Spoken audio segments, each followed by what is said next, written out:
Hi guys, I just wanted to talk to you really quick about some meal planning.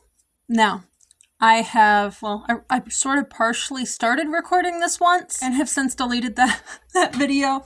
I've basically been avoiding making a video just because meal planning. And then I started getting emails about MyFitnessPal. I have a menu planner. It's been released. So I spent an hour and a half, part of it with my youngest, putting information in. I will be putting screenshots of some of this or maybe some video footage in. I'm not sure how I'm going to cut this down. I have over an hour of footage inputting stuff to MyFitnessPal for theirs. And so I want to briefly talk a little bit about that, and then you guys can let me know if you would like to see how that actually turns out. Because spoiler alert, got done with an hour and a half of inputting information, and it pops up a screen that you have to have Premium Plus to get the meal plan. Like, really? Just give me the meal plan or tell me in advance that you're going to charge for it. Now, I had kind of an inkling feeling it might be the situation, but y'all, an hour and a half. Now, this was Wednesday night because I'm trying to get in a schedule of picking up groceries on Thursday. That means grocery order has to be in Wednesday night. Now, could I have just done a menu plan somewhere or whatever with what I would normally buy for groceries? Yes, I could totally do that. In fact, I did not change much about my grocery order. I had already put most of the stuff in it on a previous day. We have a pretty standard grocery order, honestly. Now, I wanted to be able to make adjustments if I needed to be able to try some of the things that were recommended. I did not go ahead and pay the $99 a year or I think it was $20 a month, maybe $19.99 a month. I'm not sure. I'll have to look at it again. But anyway, if you would like to see how that comes out, let me know because I left. And, as some people or companies are good at doing, they sent me a thing saying, hey, we'll give you a free month's trial. They waited until the next day. And that meant grocery order had already been turned in and I had done my meal planning elsewhere. So where did I do my meal planning? Because you guys know I'm not a fan of meal planning and I did not sit here and try and figure out what to eat off of my lists. What did I do? One of you guys had asked if I had ever used AI to menu plan in my comments in the last couple of weeks. I'm not a fan of AI. So just for disclaimer purposes, my functional usage of AI that I know of to this point, because I am sure it is used for all sorts of things behind the scenes and I just don't know. I use a sort of subtractive editing tool as part of InShot to cut out all of the ums, uhs, and awkward pauses. So these videos are much easier to watch. And I have been loving that. Aside from that, I never figured out how to get the Google AI turned off for when I ask questions. So I do to some degree use that. Although here lately I am noticing some inconsistencies and issues. So yeah, I'm trying to verify, clicking through, getting reasonably decent sourcing behind the Google AI. But I generally don't like a few things about AI, so I've just tried to stay away from it. But somebody had asked, and I'm like, well, would like to get something done tonight. And other than just like putting recipe names in a jar and picking them out and sticking them on a list, I was kind of at my wit's end and I'm like, I don't know how to reorganize and refashion and get the food thing working. You guys know I already have to do a whole bunch of this, that, and the other thing. So what did I do? I opened up Facebook Messenger. I don't use Facebook anymore and I use Messenger. I have the standalone Messenger app so I don't have to go into like the full seeing my feed. I'm not a Facebook fan, not an Instagram fan either. But Facebook did do one thing a while back. They added an AI sort of tab at the top of Messenger. And they weren't really intrusive about it. They didn't shove it in your face. I think at one point there was a chance you could hide it, and I think I may have done that for a while. It came back at some point. But anyway, generally unobtrusively, they're not shoving it in your face constantly. I like that. I went over and I'm like, can you help me meal plan? I don't know why I'm doing this because it should be like this. Although I normally do like this. Anyway, can you help me meal plan? And it put in I've got an hour of footage of working on this. So anyway, I'll be putting something up and you can see what we were doing. At first, I tried like, okay, low histamine, low lectin. I don't think it really knows what that means because quite a few of the foods on that meal plan were like high histamine and stuff. It was just kind of weird. But it gives you like a list of things it would like to know to help sort of tailor the plan to you and what you need. How many people and what kind of cuisines do you like? Are there any food allergies? That kind of thing. I went through and I gave it that information. And it's like, okay, let me work on a sample meal plan. And of course, it's AI. So it literally came up with an entire 14-day meal plan in about 2 seconds. Some things to just point out and discuss. And this is one thing I don't like about most AI. It can't really think for itself. So it bases its information on something from somewhere, but you don't really know where that is. So it gave me a 14-day meal plan, and I had told it absolutely no cilantro and no turmeric. Those are two things that we are reacting to. I get light sensitive migraines for 4 hours with 1 bite of cilantro, so that's just automatically out. And for whatever reason, it's often sort of a feature taste. So while I know that some people will replace it with parsley, I don't keep parsley on hand because my response to cilantro is so extreme that I don't want to risk that it's, you know what I mean? Like, I guess I do have I have parsley in the house that I bought specifically for making ranch seasoning mix. That's the only thing we use it for. I don't put it in food just on its own. And I just have that lingering question. Is that parsley or is it cilantro? Because there have been times at restaurants where they said it was one thing and it wasn't. So no cilantro, no turmeric. I started reacting slightly, like I just kind of felt blah after turmeric. I used to take it all the time as sort of anti-inflammatory sort of thing, help with pain in my joints and whatnot. Since then, one of my kids has started reacting to it quite a bit. So we don't want that. In case you're unaware, it's actually getting added to lots of things right now to get away from synthetic dyes in the food. The last one we found was actually in hot chocolate mix. So that hot chocolate mix that I used in my protein hot chocolate, it was like a Harding store brand. It's our family. It's also the store brand for Martin's. Yeah, it had turmeric in it for coloring. I'm not sure why, but it did. Okay, so anyway, no cilantro, no turmeric. And it had asked about cuisine, so I'm like, we're open to other flavors, but we do like Asian, which we do. And it tends to work well. Anyway, I will pop up the things the restrictions or whatever. It popped up a 14-day meal plan almost instantaneously. It was actually a decent meal plan.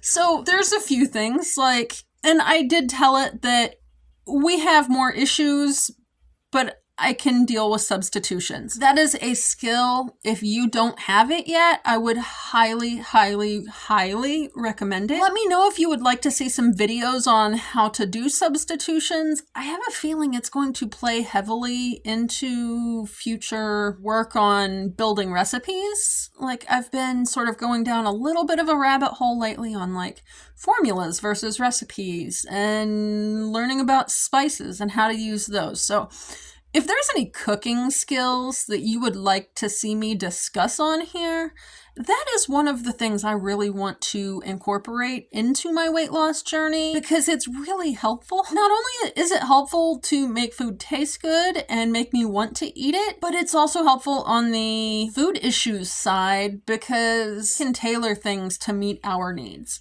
I haven't always been great at that. Sometimes I'm struggling to hit everybody's needs, but I'm working on it. So anyway, if that's something you would like to see more of, let me know and I can try and figure out how to present that in a video. Anywho, so what I did, I took that 14-day meal plan and I copied it and I put it into a Google Doc. And then I did a couple of things. So first of all, it was assuming things like coconut oil, the oil usage in the pantry. If I put coconut anything in anything, that's all I am going to taste. Literally all. It will just be like a mouthful of coconut. So find and replace coconut with avocado because I use avocado oil. I know some people with histamine intolerance issues, they have issues with avocados. It is supposedly a high histamine food. It is very low lectin, which is how I can probably deal with it. But if you have one oil source, maybe it's beef tallow, maybe it is olive oil. I wouldn't recommend olive oil for like high heat cooking. But other than that, you can use olive oil. But I just did find and replace, and I replaced everywhere it said coconut oil with avocado oil. And then it had planned salmon for one day. I'm not a huge fan of salmon. The kids like salmon. I am not a huge fan of salmon. They must have gotten that from their dad. I replaced that with tilapia. And at least until Easter, the tilapia has been on sale. If it wasn't on sale at Aldi's, it was on sale at Harding's, and vice versa. So it worked out. I picked up a 2-pound bag of tilapia on the order. So I did a few tweaks like that. It recommended a mushroom gravy on something. I don't mind mushrooms. Mushrooms are a great protein.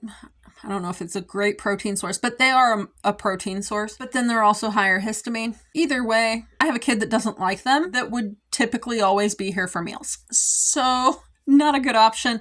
We are actually going to replace the mushrooms with onions, have sort of more of an onion soup type feel to the gravy or flavor profile, and I think we'll really like that. And I was just really surprised. So it is in messenger form, so it was limited on characters and it missed its mark. So I did go back and ask what the rest of that message had said, and it was basically just asking if I wanted to do any tweaks or anything. And that's fine. So back over in Google Docs, I color-coded the days of the week because it's all crammed together. Like they were labeled with days of the weeks. I don't know that days of the weeks really matter. It started on a Monday. I don't start stuff on Monday typically. You could probably say we're sort of shifting to a Thursday start day for some of this stuff because with the Wednesday grocery order, I pick up on Thursdays. That is turning into a kitchen day for me. Because in order to save money, have strayed away from the frozen chicken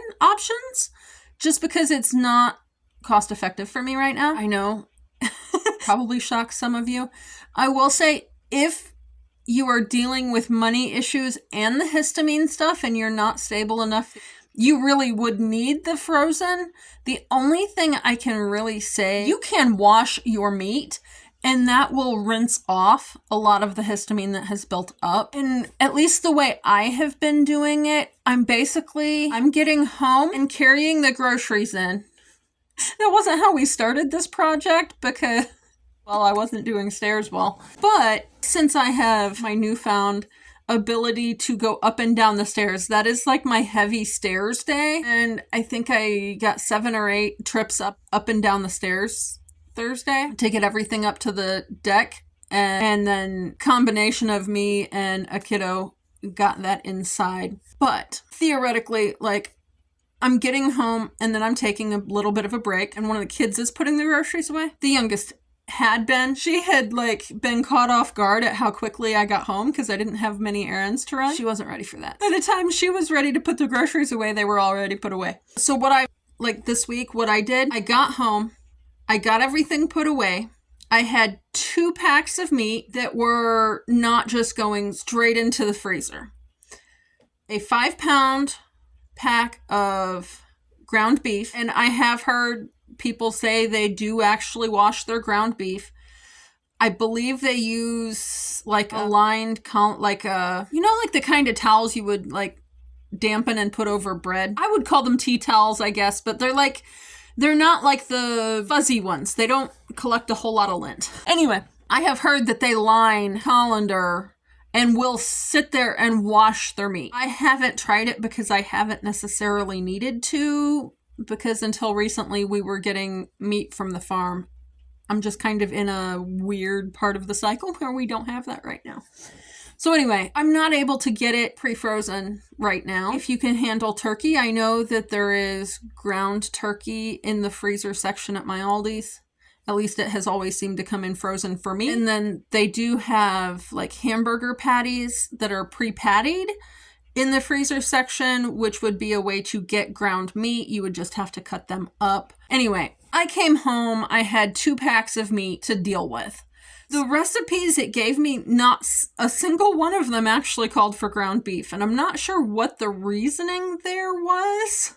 It's kind of weird because budget had been one thing I had given it in terms of parameters. And then I had gotten, the app had said they were about 5 pounds worth of boneless, skinless chicken breast, which of course the skin has more histamine in it. So reducing the amount of skin helps with that. Again, you can rinse it. And I also have issues with raw meat. And so I'm like, how do we do this? Because I do have a kid that does not mind cooking or handling raw meat. It's not the kid that's home on the weeks I buy groceries. I'm actually waiting on him to walk through the door today.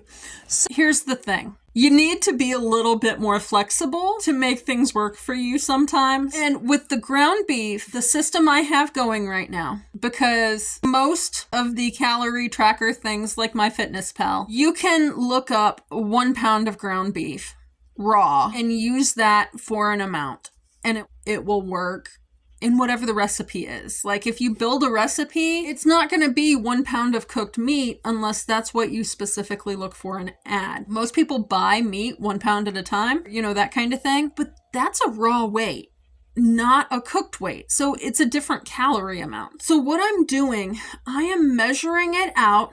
I have a spatula and I take my entire 5 pound container tray thing of meat, I stick it on my kitchen scales and then cut it up a little. Like I chisel off a section. I mean, it's not really a whole lot of chiseling. It's in a big sort of loaf shape. I have zeroed out the scales with it on there, and I can look at the tag to know exactly how much the meat is supposed to weigh to begin with, right? So like this time it was 5.5 pounds. So basically looked at that scale or the readout, and when it was -1 pound or -1 pound, 1 ounce or whatever, I stuck that in the pan, cooked it up, seasoned it with salt and pepper so it's a neutral flavor profile. And then once that was done, pulled it out of the pan, put it on a plate or a bowl to cool, because, cool.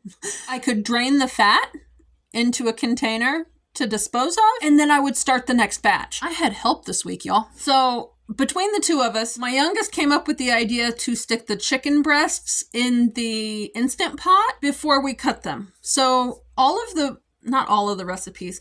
One of the recipes called for essentially the chicken to be in strips, a couple of them diced. One of them was in chicken breast form. Well, there was 4 chicken breasts and it was about 4.3 pounds of meat.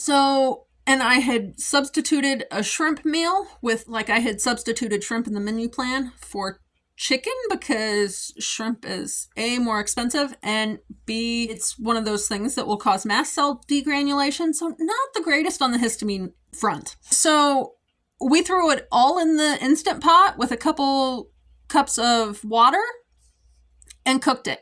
Once it was out of that, I could put it on a cookie sheet, let it cool just enough to handle it. And I basically cut it into about 1-inch cubes. I really need to sharpen my knives. My chefs would be cringing. So some of it wound up a little bit more shredded, And if I cook chicken breast for 35 minutes, it will be pull apart tender. And that's often what I'll do if I cook it for the meal that way. This time I did 25 minutes. It's still cooked through, but it doesn't fall apart as much, so it's easier to cut. I cut it all up into dices because even the one that wanted strips, it will still work in dices. I separated that between 4 bags.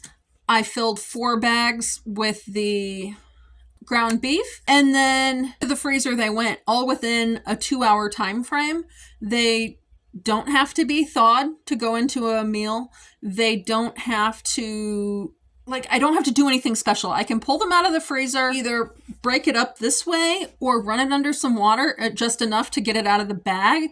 It can go into the pan with whatever is called for in that meal to season it, and it will be just as good. And I only have to do the dishes once. I don't know if you've noticed that, but cooking meat, it always seems to have greasy dishes associated. So I can do them once, and that has actually been helping with my dishes catch-up project.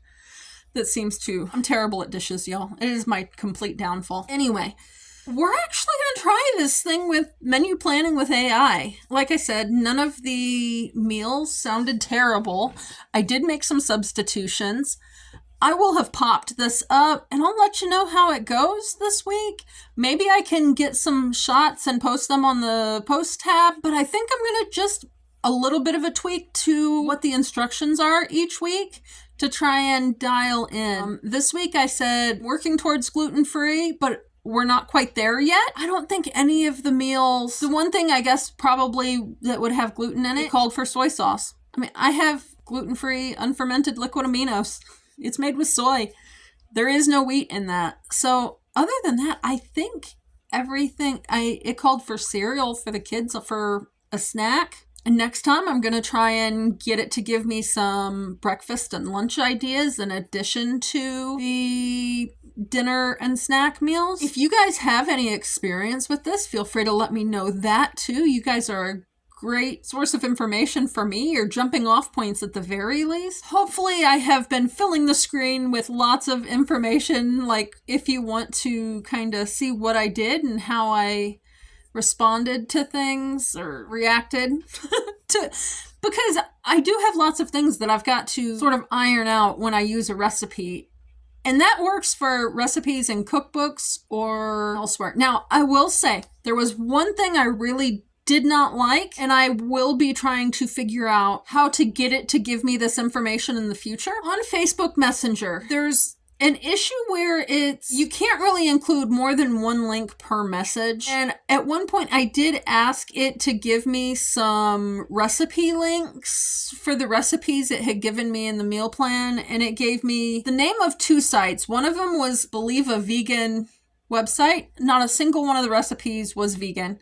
And the other one was link unavailable. And so I don't even know what the name of the site was. I'm thinking I might be able to say, restrict it to recipes on my YouTube channel and maybe one other site to pull recipes from or something like that to get around that, or figure if you can think of a way to say, okay, give me the name of the recipe and the name of the website it's from without a link. Maybe that could get around it. It's one of those things I'm going to play with in the future, and hopefully I will get this dialed in and I can just very quickly and easily work towards not only the high protein meals, but also stuff like eating seasonally with produce out of the garden. You know, really dialed in what we have and have more variety. And then also, I'm hoping that I might be able to use this to suggest recipes specifically to work on certain cooking skills that I would like to, because that's one of those things. I got a job in a kitchen at a casino hoping to learn how to cook better. I did learn some things, and I had a couple of chefs that were really great about trying to teach me as best they could, given my position, since I was technically a frontline cook that basically only was allowed to cook pizza most of the time. But I want to continue learning. So yeah, if you would be interested in like kind of going on that journey with me, like learning how to use spices better, or how, you know, different things affect in terms of like different cooking techniques and, you know, that kind of thing, let me know. I have no idea how I would put it in a video. And obviously, like, you're not going to see recipes with cilantro just because I'm not going to cook recipes with cilantro. But, you know, you will probably start seeing, like, get more videos done in terms of, like, food trials, challenge foods. I probably will do some more spice trials in there, or do some, hey, these are the spices that are sort of on my list of go-tos, and these are the things they do, and these are things to consider in terms of, you know, all of the oxalates and the lectins, the histamine levels, how your body interacts with it, that kind of thing. You probably will see some spices in there at some point. Anyway, I am kind of overly excited, but I'm about out of space on this phone again. So I will see you guys next week.